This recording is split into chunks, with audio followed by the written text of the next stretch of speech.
Hello everyone, welcome to insights into your being. मेरे पिछले video में मैंने बैरियर्स के बारे में बात की थी। बैरियर्स क्या हैं? एक अदृश्य दीवार जो हम अपने आगे खड़ी कर देते हैं कि ताकि लोग हमें जज न करें, या जो लोग मेरे बारे में कुछ सोच रहे हैं, मुझे ऐसा लगता है कि वो बैरियर्स अगर मेरे आगे होंगे तो I will not be affected by those judgments. लेकिन क्या होता है कि वो जजमेंट्स बाउंस बैक करते हैं और उनका इम्पैक्ट हमारे तरफ, हमारे ऊपर होता ही है। We feel those judgments and we feel conscious about it and we buy those points of views। उन धारणाओं को जो लोग मेरे बारे में सोच रहे हैं, मैं उनको बाय कर लेती हूँ और अपना समझने लगती हूँ, और फिर वो पूरा चक्कर, हमारे और लोगों के बीच में कोई वार्तालाप नहीं हो रहा है। It's all going on here. एक कॉन्वर्सेशन मेरे माइंड में चालू है, मैं माइंड रीड कर रही हूँ, मुझे एक इंफॉर्मेशन मिल रही है कि अगर मैं स्टेज पर हूँ तो लोग जो मुझे सुन रहे हैं, मैं बड़ी एनर्जी जमा करके somehow I'm speaking, I am on stage, yet I have the barrier in front of me। Nervousness की वजह से मैं ठीक लग रही हूँ कि नहीं, कहीं मेरा डर दिखाई तो नहीं दे रहा, अगर मैं कुछ भूल गई तो, अगर मुझसे किसी ने कोई ऐसा सवाल पूछ लिया तो, ऑल दैट अवॉइड करने के लिए मैंने एक बैरियर अपने आगे खड़ा कर दिया है। वो नेचुरल है, बचपन से हम आदी हो गए हैं, अपने आप को एक कोप अप करने का हमने वो जरिया एनर्जेटिकली बना लिया है। बैरियर्स का सहारा हम लेते हैं, कुछ न कुछ लेकिन हो जाता है, अपनी कोई गलती सामने आ जाती है, क्योंकि जो हम रेजिस्ट करते हैं वही हमें मिलता है। आप किसी दरवाजे को अंदर से धक्का मार रहे हैं, क्यों? क्योंकि बाहर से कोई पुश कर रहा है। आप अंदर से जोर लगा रहे हैं कि वो दरवाजा खुले नहीं। क्या होगा? बाहर वाला बंदा दरवाजे को खोल कर ही रहेगा, वो जीत जाएगा। अंदर से मैं कितना रेजिस्ट कर पाऊंगी? क्या होगा? मेरा भी गिरने का चांस है, सामने वाला जो दरवाजा खोल रहा है वो भी गिर पड़ेगा, मुझे भी चोट लगेगी। लेकिन अगर मैंने अलाउंस में रही, मैंने रेजिस्ट नहीं किया, दरवाजे को अंदर से पुश नहीं किया, सामने वाला अगर धकेल रहा है, पुश कर रहा है, मैं अलाउंस में हूं, देख रही हूं, साक्षी बनकर प्रेजेंट में जो हो रहा है, तो वो दरवाजा खुलेगा भी और सामने वाला गिरेगा। मैं सेफ हूं क्योंकि मैं अलाउंस में रही। ये एग्जाम्पल मैंने आपको दिया ताकि हम समझ सकें कि what is the meaning of being in allowance. एक कॉन्शियसनेस में रहना, एक जागृति में रहना किसे कहते हैं? जब आप अलाउंस में रहेंगे, कुछ रेजिस्ट नहीं करेंगे। हम डर के मारे सोचते हैं कि मुझे ये नहीं चाहिए, अगर मैं रेजिस्ट करूंगी तो मुझे वो नहीं मिलेगा, लेकिन we land up with that, वो होकर ही रहता है। Whatever you will resist you will always get, and if you are in the allowance it will not happen.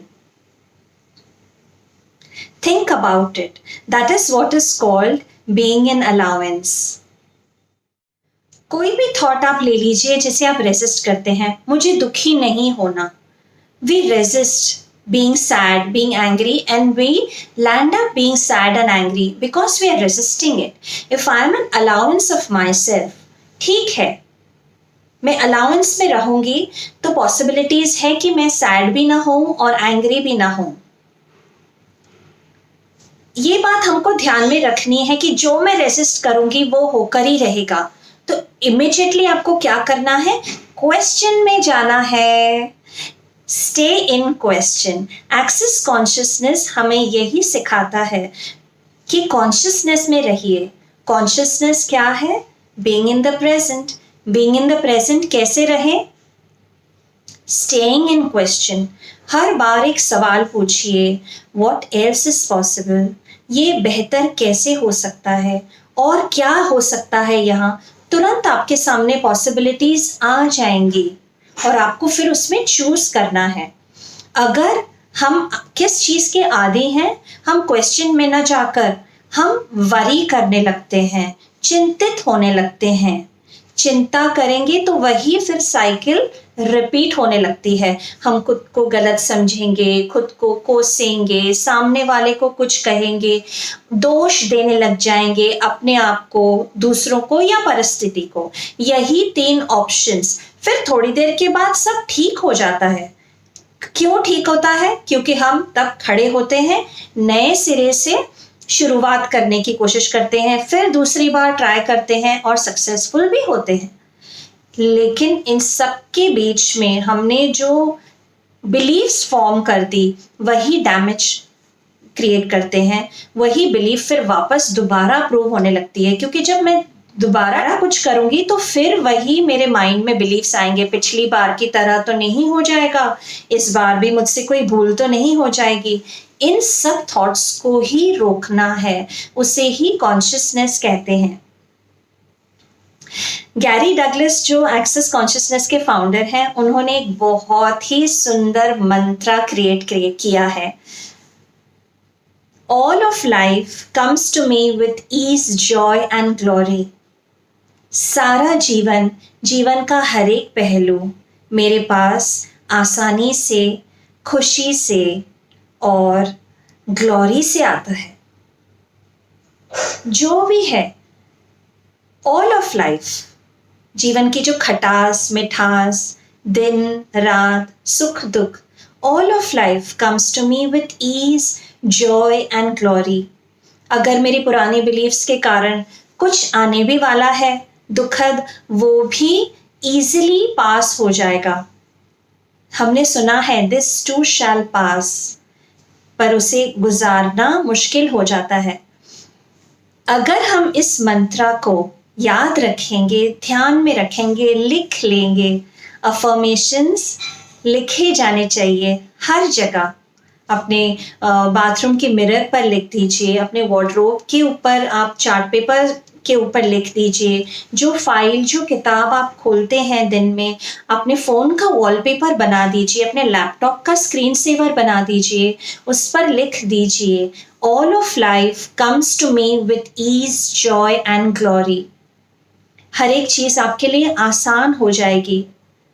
जीवन में सबको परिस्थितियां अलग अलग रूप से उनको सामना करना पड़ता है। उसे जूझने के लिए, उसे ईज के साथ डील करने के लिए ये मंत्र बहुत ही काम का है।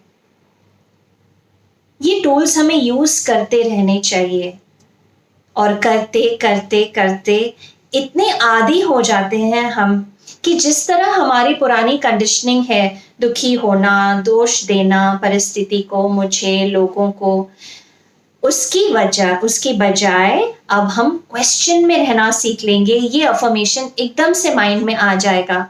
प्रैक्टिस करना है, अपनी पुरानी कंडीशनिंग को चेंज करना है, अपनी हैबिट्स को चेंज करना है। ऑटो पायलट मोड पे हम चलते हैं, बैरियर्स अपने आप ऊपर आ जाते हैं, चिंता अपने आप आ जाती है, क्योंकि हमने वैसे अपने आप को आदी किया है। अब हमें बदलना है। गैरी डगलस के एक्सेस कॉन्शियसनेस के टूल्स हमारे लिए जीवन बहुत आसान कर देते हैं। Ease, joy and glory. जरूर बोल के देखिएगा। अगर आप और जानना चाहते हैं तो www.accessconsciousness.com पर जाकर आप इस मंत्रा को पढ़ सकते हैं, उसके बारे में। और भी आपको बहुत सारा लिटरेचर, वीडियोस वहाँ मिलेंगे जो आपको हेल्प कर सकते हैं।